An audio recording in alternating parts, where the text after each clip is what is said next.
Hello everyone, last ক্লাসে আমরা আলোচনা করেছি সিম্পল কোডিং এবং ডিকোডিং। আজকে আমরা কোডিং এবং ডিকোডিংয়ের নেক্সট স্টেপ নিয়ে আলোচনা করব, অর্থাৎ opposite letter coding. So opposite লেটারগুলো যা রয়েছে সেগুলোর মনে রাখার জন্য একটা শর্ট ট্রিক রয়েছে। এই ট্রিকটা মনে রাখলেই আমরা সবগুলো অপোজিট লেটারের যা কোডিং ডিকোডিং আসবে ইজিলি আনসার করতে পারবো। যেমন এ থেকে জেড পর্যন্ত আমাদের 26টা লেটার রয়েছে, তাই না? তাহলে অপোজিট লেটার যখন হবে তাহলে টোটাল আমাদের 13টা লেটার হয়ে যাবে একে অপরের অপোজিটে।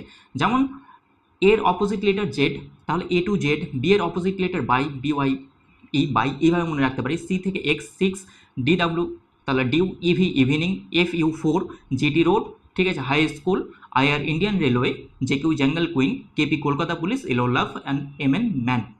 এইভাবে শর্ট ট্রিকের মাধ্যমে কিন্তু তোমরা অপোজিট লেটারগুলো একে অপরে মনে রাখতে পারো। বাই চান্স যদি তোমরা ভুলে যাও তাহলে মনে রাখতে হবে দুটো লেটারের প্লেস ভ্যালু কিন্তু 27। যেমন কি এ হচ্ছে 1, জেড 26, তাহলে দুটো হচ্ছে 27, তাই না? তাহলে যে কোনো একটা লেটারের প্লেস ভ্যালু মনে যদি থাকে আমার, সেটা 27 থেকে যদি বাদ দিয়ে দিই তাহলে কিন্তু সেটা তার অপোজিট লেটার হয়ে যাবে। এবার অপোজিট লেটার থেকে কী ধরনের কোশ্চেন আসে সেটা আমরা দেখে নিই। এখানে কি রয়েছে, in a certain code language if the book is written Y LLP then how write will be written in that code.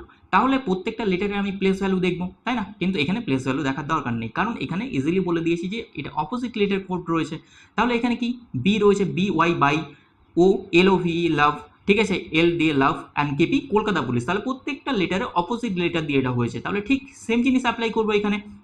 So আর কি বলেছিলাম, ইন্ডিয়ান রেলওয়ে আই, তাই না, ই, তাহলে কি বলেছিলাম EV evening, A to Z, ঠিক আছে, আর ডি ডিউ, তাহলে I V Z W, I V Z W. এটা তোমাদের আনসার হয়ে যাবে। সো কেমন লাগলো শর্ট ট্রিকটা অবশ্যই কমেন্টে জানাবে। Thank you.